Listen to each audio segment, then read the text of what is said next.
नमस्कार रविंद्र जी। आज सुबह सुबह मैंने आपको डिस्टर्ब कर दिया। नमस्कार, जय श्री राम, जय भारत। क्योंकि मैं सुबह जल्दी उठने वाला हूँ, मेरे लिए 2 घंटे से ऊपर हो चुका है। अच्छा, मैं आपसे ये समझना चाह रही हूँ कि ये शनिवार को राहुल गांधी प्रयागराज में थे, संविधान सम्मान सम्मेलन को संबोधित कर रहे थे। वहां पर उन्होंने फिर से लोगों को भड़काने की कोशिश की है, संविधान के नाम पर, आरक्षण के नाम पर। बिल्कुल 100% पूरी कोशिश की है। इन्होंने असल में इलाहाबाद मेडिकल एसोसिएशन ने ये फंक्शन आयोजित किया था और इसको ह्यूमन राइट लीगल नेटवर्क और ने ऑर्गेनाइज किया था और उनके चीफ गेस्ट ने बनाया था आपका इसने इलाहाबाद मेडिकल एसोसिएशन ने। संविधान सम्मान सम्मेलन था। इसके आप ऑब्जेक्टिव सुनेंगे तो आपको आश्चर्य होगा। संविधान और जाति जनगणना ये था। संविधान और रोजगार का अधिकार, सामाजिक आर्थिक राजनीतिक न्याय और संविधान, संविधान और महिला सशक्तिकरण, संविधान और मोहब्बत की दुकान, ये भी टाइटल था। संविधान और मोहब्बत की दुकान भी टाइटल था जी। और उसमें भाग लेने वाले शरद यादव की बिटिया थी सुभाषिनी यादव, एक अशोक भारती जी थे जिनके बारे में कहा जाता है कि उन्होंने 2018 में भारत बंद का आयोजन किया था और अभी जो 21 अगस्त को भारत बंद का आयोजन इन्होंने किया था उसको सफल कराने में उनका बहुत बड़ा हाथ था। उसके बाद फिर उन्होंने कहा कि अब तो मोहब्बत की दुकान की बात होना रह गई है, तो मोहब्बत की दुकान के मालिक तो खुद बैठे हैं, आपको आके बोलेंगे। ये शब्द थे अशोक भारती के। तो मोहब्बत की दुकान के मालिक ने जो कहा है वो मतलब पूरे देश में आग लगाने वाला है। सबसे पहली बात जो उन्होंने कही कि मैं एक मोची के यहाँ गया, तो मोची के यहाँ मैंने देखा कि भाई उसकी दुकान पे 30-40 जोड़ी जूते पड़े हैं। मैंने उससे हाथ मिलाया और उससे पूछा कि भाई क्या कैसा चल रहा है, कि ठीक नहीं चल रहा है, मेरा लड़के ने मेरा काम छोड़ दिया और मुझे गाली देता है कि आपके पिताजी की सरकार थी तब मुझे सम्मान मिला, बाकी मुझे किसी ने सम्मान नहीं दिया। क्या प्लांटेड मैंने स्टोरी? उसकी हाँ वो मतलब और कहानी बनाने में तो एक्सपर्ट है। उसको कोई सलीम जावेद टाइप लिखने वाला मिल गया है जो कहानी बना के उनको दे देता है और वो पढ़ देता है। तो मैंने कहा कि भाई इतने बड़े कलाकार हो, तुमको तो मतलब कहीं और अच्छा करना चाहिए। कि नहीं, मुझे कहीं कोई पूछता नहीं है, मोदी जी ने बुलाया था मुझे। तो उन्होंने कहा कि भाई आप हमारे इसमें शामिल होइए, पर मुझे कुछ जमा नहीं तो मैं वापस आ गया। अच्छा। फिर उसके बाद वो आ गए कि देखिए हमारे यहाँ है मोची है, धोबी है, नाई है। इन लोगों 10 लाख के करीब ऐसे लोग हैं जो बहुत बड़े कलाकार हैं, मतलब जिनके हाथ में कला है, हुनर है। जो बहुत कुछ लोगों को सिखा सकते हैं। जैसे नाई की दुकान है, नाई की दुकान पर आप लड़कों को भेजिए कटिंग करने सीखने और उनसे कहिए कि एक सर्टिफिकेट कोर्स हम चलाएंगे और आप लड़कों को सिखाएंगे तो आपको 500-1000 रुपया देंगे। ऐसे ऐसे यूनिक आइडिया वो बता रहे थे लोगों को। तो क्या आईआईटी में क्या होता है, ऐसे शिक्षक रखते हैं जिनको खुद कुछ नहीं आता। कि ये एक बड़ाई को मैंने बोला था कि भाई आप जाइए कुछ सीख के आइए, तो बड़ाई गया कि मैं लोगों को सिखा के आ गया, वो मुझे क्या सिखाएंगे। तो इस तरह की बातें वो जो कर रहे थे वो भड़काने वाली बात है कि भाई ये जो सड़क किनारे मोची बैठते हैं, धोबी है, नाई है, इन लोगों को इन्वॉल्व किया जाए, आईटीआई में इनकी सेवाओं को उपयोग किया जाए। जो अभी आईटीआई स्किल डेवलपमेंट के लिए खुली है कि हमारे यहाँ स्किल तो है और उसकी कदर ही नहीं है। भारत में स्किल का कोई सम्मान नहीं है। सबसे पर पहला उन्होंने जो शुरुआत की थी कि भारत में स्किल का कोई सम्मान नहीं है। पर सर, पिछले 10 साल से मोदी जी तो करते आ रहे हैं। हाथ का हुनर, इसी तरह के स्किल की तो बात कर रहे हैं वो। तो राहुल गांधी जी कहाँ रहते हैं? क्या वो देख नहीं रहे कि मोदी जी ने किस तरह की योजनाएं चला रखी है सबके लिए? देखिए उन्होंने 2024 के चुनाव में जो झूठ फैलाया था वो चल गया। तब उनको लगता है कि मैं जो भी झूठ बोलूंगा वो झूठ चल निकलेगा। इसके बाद वो आ गए 50% आरक्षण पे कि ये जो 50% आरक्षण की सीमा है इसको हम खत्म करेंगे और जाति जनगणना कराएंगे। जाति जनगणना हम ऐसे नहीं कराएंगे कि सिर्फ ओबीसी और एससी और एसटी, हम्म। हम जाति जनगणना कराएंगे, ब्राह्मण कितने, बनिए कितने, मोची है, नाई है, धोबी है, कौन कौन सी जात के, इस तरह से हम जनगणना करवाएंगे। और ये ओबीसी है या एससी एसटी वाली कैटेगरी में नहीं रखेंगे कि इतने धोबी है, इतने नाई है, इतने बड़ाई है, इतने ये है। इस तरह से हम कैटेगराइज करेंगे कि जब हम जाति जनगणना करेंगे तभी तो देश की जनसंख्या पता चलेगी, ये उनका कहना था। सर यही तो दिक्कत है राहुल गांधी से, वो कभी नहीं कहते कि हम मुसलमानों के भी 72 फिरके उनकी भी जनगणना करवाएंगे कि कितने सैयद हैं, कितने अहमदिया हैं, इसके बारे में बात नहीं करते। वो सिर्फ हिंदुओं की जाति जनगणना की बात करते हैं। पर सर राहुल गांधी संविधान को किसी भी कीमत पर छोड़ना नहीं चाहते, संविधान को लेकर नई नई भ्रम पैदा करना चाहते हैं लोगों के बीच में। बिल्कुल सही कहना है आपका। एक तरह से उन्होंने बीजेपी के वोट बैंक में सेल तो लगा दिए, संविधान के नाम पे ओबीसी और दलित वोट बीजेपी का छटक गया, जिसका नुकसान उनको यूपी में हुआ। और यूपी में कांग्रेस को फायदा हो गया, समाजवादी पार्टी को फायदा हो गया। तो उनको लग रहा है कि ये कार्ड अब सब जगह चलेगा, तो इसकी वो पूरी पूरी कोशिश कर रहे हैं। वो जात को ये कह रहे हैं कि हमें जमात में बदलना है, जात नहीं चाहिए हमको, जमात चाहिए जिससे हमें शक्ति आएगी, तभी हम लोग अपना हकों के लिए लड़ सकेंगे। जमाते इस्लामी से काफी प्रभावित लगते हैं राहुल गांधी। हाँ, ऐसे ही लगता है मुझे, तभी वो जमात का नाम ले रहे थे कि हमें जमातें बनानी है, तभी हमें शक्ति आएगी और हम संविधान की रक्षा के लिए लड़ सकेंगे।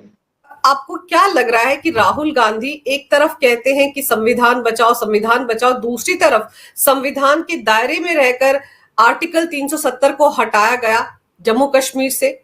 सुप्रीम कोर्ट ने भी संविधान के दायरे में रहकर फैसला दिया कि केंद्र सरकार का ये फैसला बिल्कुल सही है। लेकिन अब राहुल गांधी की पार्टी नेशनल कॉन्फ्रेंस के साथ गठबंधन में जा रही है जम्मू कश्मीर चुनाव को लेकर। अब कह रहे हैं कि हम आर्टिकल 370 को वापस लाएंगे अगर हम सत्ता में आए। तो एक तरफ इस संविधान के खिलाफ काम नहीं कर रहे हैं ये सब बातें बोलकर कि आर्टिकल 370 और 35 को वापस लाएंगे। देखिए, ये किन प्रकार है, इनको सत्ता हासिल करनी है, इसके लिए कितना झूठ बोलना पड़े, कितना संविधान में बदलाव करना पड़े, सत्ता चाहिए। मोदी को हटा के इनको सत्ता में आना है। ये इनको खुद को पता है कि ये 370 को बदल नहीं पाएंगे, सुप्रीम कोर्ट का डिसीजन है। पर एक पब्लिक में फॉल्स नैरेटिव तो क्रिएट हो ही जाता है कि आएंगे तो 370 वापस से लागू हो जाएगी जम्मू कश्मीर में। 370 का फायदा किसको मिला? दो परिवारों को, मुफ्ती परिवार और अब्दुल्ला परिवार। बाकी वहां की जनता को क्या मिला? आप बकरवाल, पहाड़ी है और गुर्जर है और जो दलित है उनके वोटों को आप फिर से मतलब उनको फिर आरक्षण के बाहर करना चाहते, उनके वोट का हक छीन लिया गया था। तो आप ये करना चाहते हैं, फिर से आप दो झंडे चाहते हैं, भारत का झंडा और जम्मू कश्मीर का झंडा दोनों लगेंगे क्या?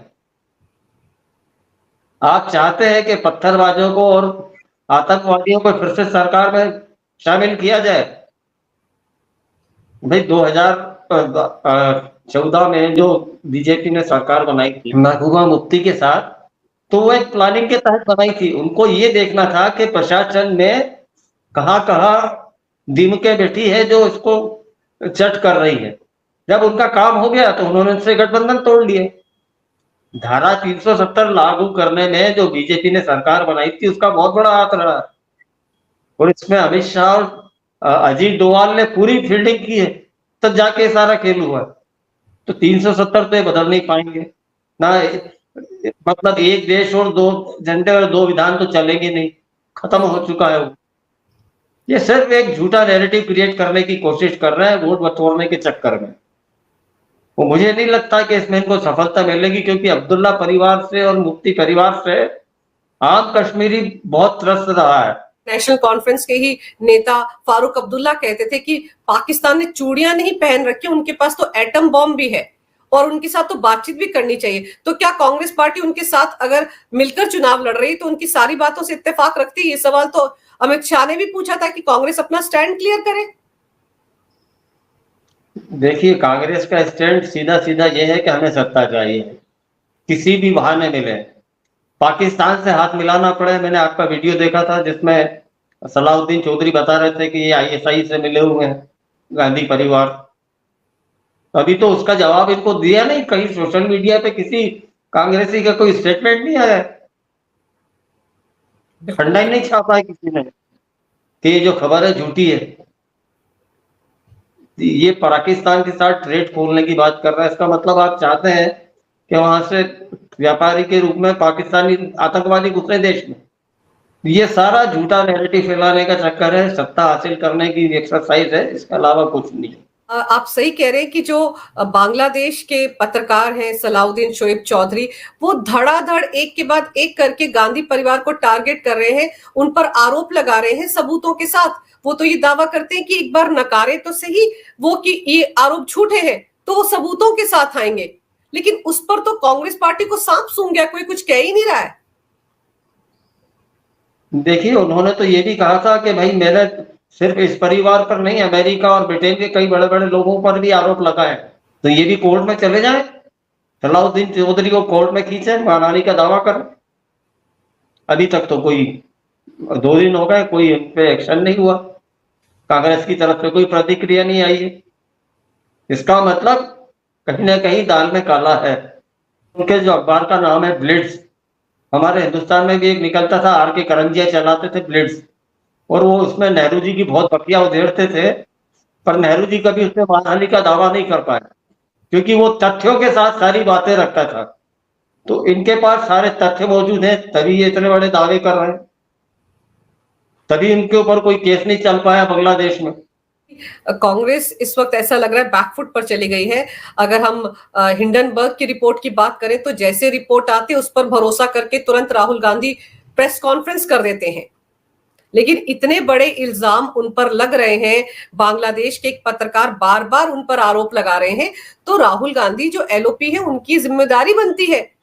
लीडर ऑफ ऑपोजिशन है, जिम्मेदार ओहदे पर है, संवैधानिक पद पर है वो, उनको तो सामने आकर बताना चाहिए कि उनके ऊपर आरोप झूठे लग रहे हैं या सच्चे लग रहे हैं। उनको उनकी जिम्मेदारी बनती है कि आगे आकर बोले, लेकिन उनकी खामोशी ऐसा लगता है बहुत कुछ कह रही है।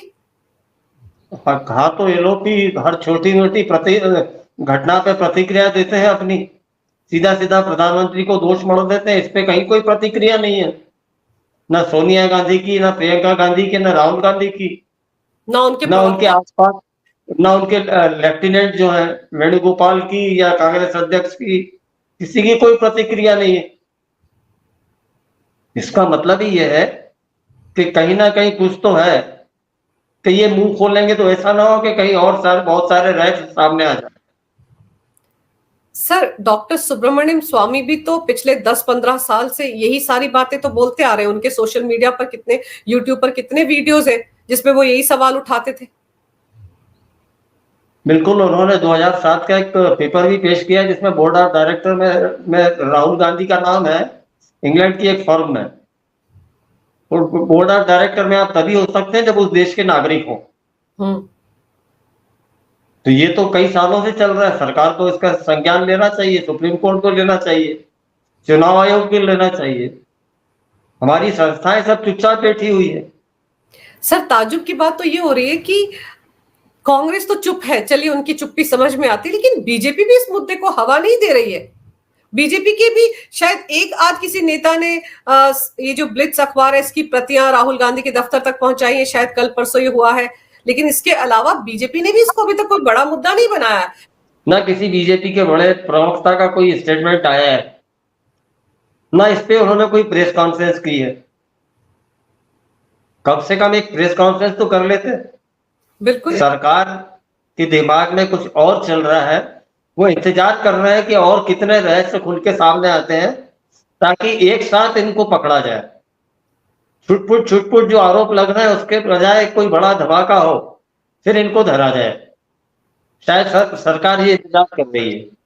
सर, हो सकता है सरकार की स्ट्रेटेजी भी हो कि वे खुद ब खुद सब कुछ पब्लिक डोमेन में तो आ ही रहा है। सरकार को इन सब का संज्ञान तो लेना चाहिए कि जब इतने गंभीर आरोप लग रहे हैं, और वो भी लीडर ऑफ अपोजिशन पे, जब वो सबूत दे रहे हैं तो कम से कम उनसे ये तो पूछें कि सर ये है क्या, आपके पास इसका कोई क्लैरिफिकेशन है कि नहीं है। अगर झूठ है तो आप उसका खंडन करिए, सपोर्टिंग डॉक्यूमेंट्स लगाइए कि जो भी बोल रहे हैं सब झूठ है। वो तो डॉक्यूमेंटल एविडेंसेस पेश कर रहे हैं ना। हम्म। तो आप भी जब डॉक्यूमेंटल एविडेंसेस देंगे तभी आपकी बात सही मानी जाएगी। आपके वर्बल क्लेरिफिकेशन से तो कुछ होना जाना नहीं है। सर, ये तो बांग्लादेशी पत्रकार हैं जो इस तरह के खुलासे कर रहे हैं, लेकिन बहुत साल पहले रेड साड़ी नाम से भी किताब आई थी, किसी विदेशी पत्रकार ने लिखी थी। उस पर भी तो बहुत सारे सवाल उठे थे, वो तो बैन हो गई थी हिंदुस्तान में। जी, स्पेनिश राइटर थे जेवियर मोरो, उन्होंने लिखी थी द रेड साड़ी, जिसमें सोनिया गांधी की पूरी जीवनी उन्होंने लिखी थी, कहाँ से शुरुआत करी, कैसा हुआ, और सब कुछ उसमें एक्सप्लेन किया हुआ था। ये 2000 अक्टूबर 2008 में पब्लिश हुई थी, इटालियन, फ्रेंच और डच लैंग्वेज में। वो 2 लाख से ज्यादा इसकी प्रतियां बिकी थी। अच्छा। जब इसका इंग्लिश एडिशन आया तो भारत में उस पर रोक लग गई। वो 2010 में अभिषेक मनु सिंघवी ने इस पे ऑब्जेक्शन उठाया था कि इसमें जो भी बातें लिखी हैं वो अनर्गल है, झूठी है, उनमें कोई तथ्य मौजूद नहीं है, और इस पे बैन लगवाया जाए, और उन्होंने इस पे बैन लगवाई थी 2010 भारत में इसकी बिक्री पर। ऐसे ही एक किताब इन पर लिखी थी आपके सुब्रमण्यम स्वामी ने, सोनिया गांधी हर लाइज एंड मैनिपुलेशन। उसमें भी सुब्रमण्यम स्वामी ने सोनिया गांधी के बारे में काफी खुलासे किए थे, जिसका मतलब सभी को पता है, पर उन्होंने ओपनली मतलब खम ठोक के लिखे हुए थे। वो किताब भी बाजार में अवेलेबल नहीं है। आप अमेजन पे जाएंगे, सर्च करेंगे, किताब का नाम तो आएगा, पर प्रेजेंटली नॉट अवेलेबल लिखा हुआ आता है। तो ये 2 किताबें हैं जिसमें सोनिया गांधी के जीवन, जो एक कहते हैं ना मायावी मेम साहब, कायदे से वो मायावी मेम साहब है, तो उनकी पूरी जीवनी का रहस्य खोल के रख दिए थे इन 2 किताबों में, उस पर बैन लग गया।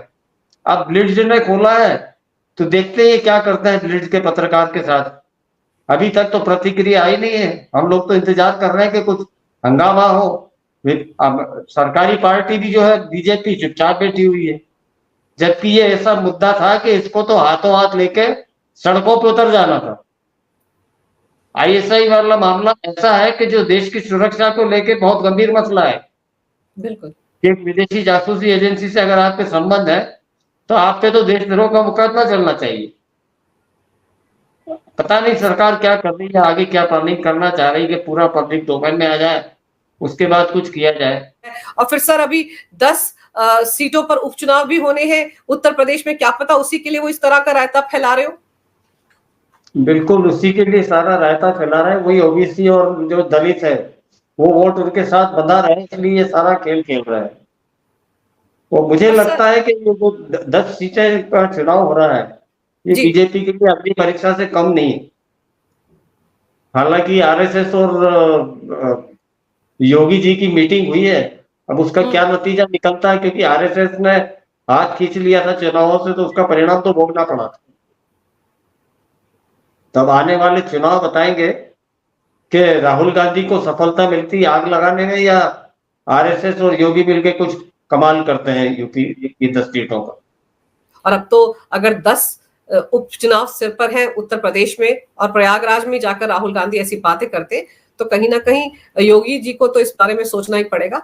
आपने समय निकाला सर इस महत्वपूर्ण विषय पर जानकारी दी मेरे दर्शकों को, इसके लिए आपका बहुत बहुत धन्यवाद। नमस्कार, भारत माता की जय हो, वंदे मातरम और जय श्री राम। जय श्री राम, जय भारत। जय भारत।